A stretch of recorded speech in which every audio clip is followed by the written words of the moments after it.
What up, everybody? I'm going to be tying a scud for you, and it's from the angle at which I sit, so my camera is between my arms as I'm tying, so it's a little bit difficult. I'm going to tie this one on a Firehole 316 number 10. So let's get started. I'm going to go ahead and set it at a slight down angle because I'm going to be going all the way across the back. So let's get our thread started and snip it out. Now this time I'm going to go ahead and tie in a small gold wire, and the body does not have to be perfect. Even my OCD-ness does not care on this one because we're going to be covering it all up. So I'm going to go ahead and finish that, and now we're tying in the scud back. It's 1/8 inch and this is olive, and like I said, doesn't have to be pretty.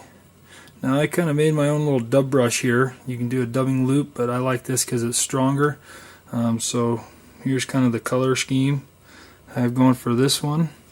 I'm going to go ahead and tie it up kind of here on the back to create a little bit more of a hump and secure it in and go up and leave it at the eye. Now be careful not to knock your thread off here. And as you can see, we're just wrapping.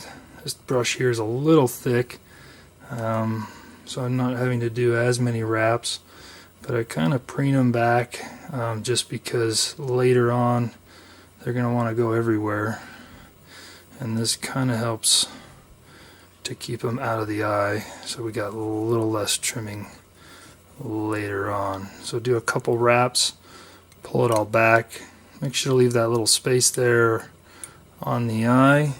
You'll like it later when we tie in the scud back so it doesn't want to slip off on you. Now just kind of divide the fibers with your hand.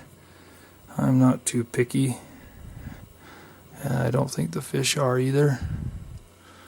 So I'm just going to lay that on top, and like I said, if you got that little space there, this likes to just sit right in it. And don't be too concerned about it being on the top now, but make sure you secure it with some back wraps. And trim it out.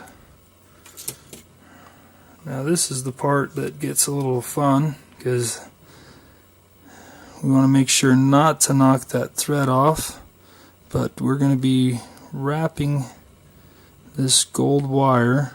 And as you can see, I'm kind of working the fibers, trying to get it through. You can be as picky as you want, but we used the dubbing loop, and I'm going to be hitting this with the stainless steel wire brush, which will get most of those fibers we just kind of tied in back out. And I'll go ahead and flush cut that out. We got a few little stragglers here, but let's whip finish and try and trap some of those.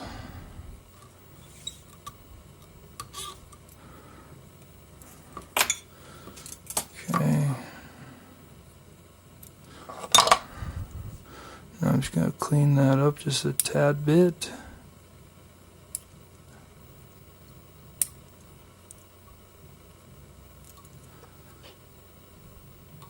There we go.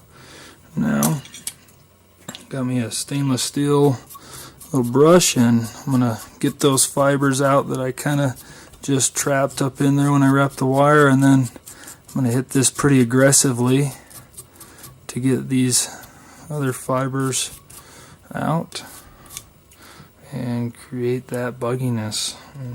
Look at that. So now, because I'm not perfect, and then we got some longer than the other, so I pull it tight, cut a little longer than the point of the hook, and you see how they kind of bounce up. Now I'm going to hit a little bit of a loon on the back top here, and making sure to get that thread on the front on both sides. Let it soak in for a second and give it a little twirly twirl. And hit it with the UV light.